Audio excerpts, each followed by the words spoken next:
आज हम देखेंगे कि MongoDB को Node.js के साथ किस तरह से यूज़ करना है अपने लोकल सिस्टम के ऊपर। तो सबसे पहले चलते हैं गूगल पर और यहाँ पर हमने डाउनलोड करना है MongoDB को। तो यहाँ पर लिखें MongoDB कम्युनिटी सर्वर, ठीक है। MongoDB कम्युनिटी सर्वर कुछ इस तरह लिखना है और इसे सर्च करना है।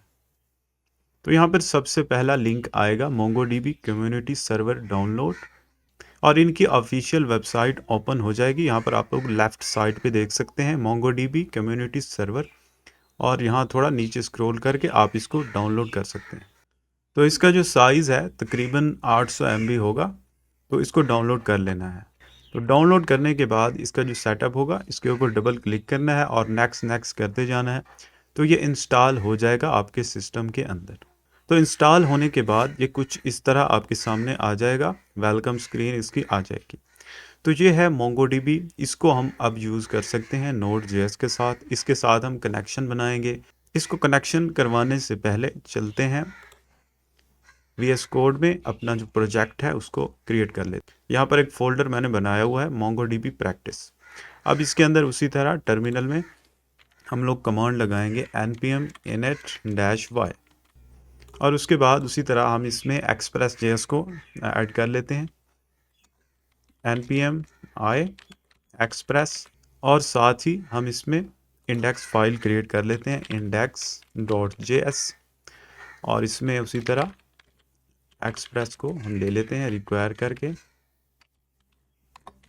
एक्सप्रेस और कांस्टेंट ऐप एक्सप्रेस और ऐप डॉट लिसन करेंगे 5000 पोर्ट के ऊपर और फिर यहाँ पर प्रिंट करेंगे लॉग सर्वर इज़ रनिंग। तो इसमें जो है कोई ज़्यादा राउटिंग हम नहीं करेंगे, just app dot get initial route के ऊपर एक रिक्वेस्ट हम लेंगे और उसको हम यहाँ ले लेते हैं, ठीक है। क्योंकि हमारा बुनियादी मकसद है डेटाबेस के साथ कनेक्शन करवाना, तो हम उतना ही देखेंगे। अब चलते हैं यहाँ ब्राउज़र में, आपको मैं ले चलता हूँ npmjs.com वेबसाइट के ऊपर। यहाँ पर एक पैकेज सर्च करते हैं Mongoose। तो MongoDB के साथ कनेक्शन करवाने के लिए Mongoose पैकेज है इनका ऑफिशियल, ये यूज़ होता है। तो इसको ऐड कर लेंगे उसी तरह अपने प्रोजेक्ट के अंदर। यहाँ पर npm i Mongoose जी, तो पैकेज ऐड हो चुका है। अब इसकी मदद से हम कनेक्शन करवा सकते हैं।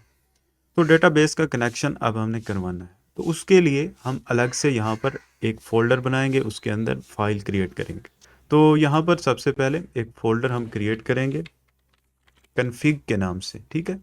अब इस कन्फिग वाले फ़ोल्डर के अंदर हम लोग db.js या database.js जो भी आपको अच्छा लगे वही नाम इसको दे दें। ये एक फ़ाइल बन गई। अब इसके अंदर हमने कनेक्शन का कोड लिखना है, यानी कि डेटाबेस के साथ कनेक्शन करवाना है। अब सबसे पहले इंपोर्ट करेंगे Mongoose को, रिक्वायर Mongoose, ठीक है। अब यहाँ पर बनाते हैं एक फंक्शन और इसको नाम देते हैं कनेक्ट DB, यानी कि डेटाबेस के साथ कनेक्शन करवाना है हमने। और यहाँ पर हम एक्सेप्शन भी हमने हैंडल करनी है, ट्राई कैच ब्लॉक का हम यूज़ करेंगे, ठीक है। इसके अंदर हम लोग डेटाबेस का कनेक्शन करवाएंगे। अब कनेक्शन करवाने के लिए सबसे पहले क्या करना है, Mongoose डॉट कनेक्ट, ठीक है। और यहाँ पर डेटाबेस का URI होता है एक, वो देंगे, ठीक है। और उसके बाद हम बता देंगे यहाँ पर कि कनेक्शन हो चुका है। और ये एक एसिंग फंक्शन है, ये जो कनेक्ट है ये एक एसिंग फंक्शन है, इसलिए इसको कॉल करने के लिए यहाँ पर हमें अवेट लगाना पड़ेगा। जब हम यहाँ पर अवेट लगाएंगे तो हमें कनेक्ट DB जो है इसको एसिंग बनाना पड़ेगा, ठीक है।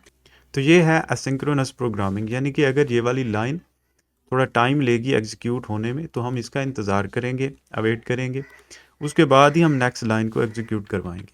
जब ये काम हो जाएगा कनेक्शन, तो हम यहाँ पर शो कर देंगे डेटाबेस कनेक्टेड, ठीक है। हम कुछ यूँ प्रिंट कर देंगे।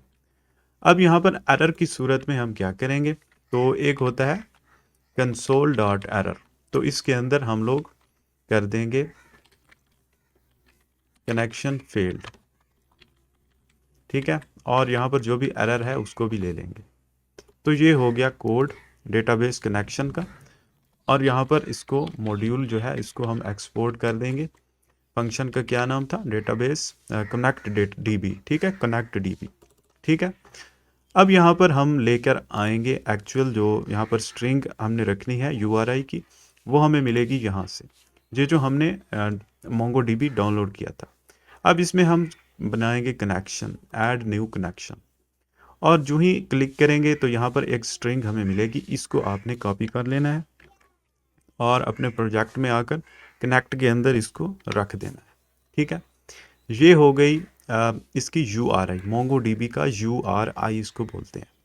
इसके बाद यहाँ पर आपने स्लैश लगाकर अपना जो डेटाबेस उसमें क्रिएट करना चाहते हैं वो हमने यहाँ पर नाम देना है, कोई भी दे सकते हैं। तो यहाँ पर हम लोग इसको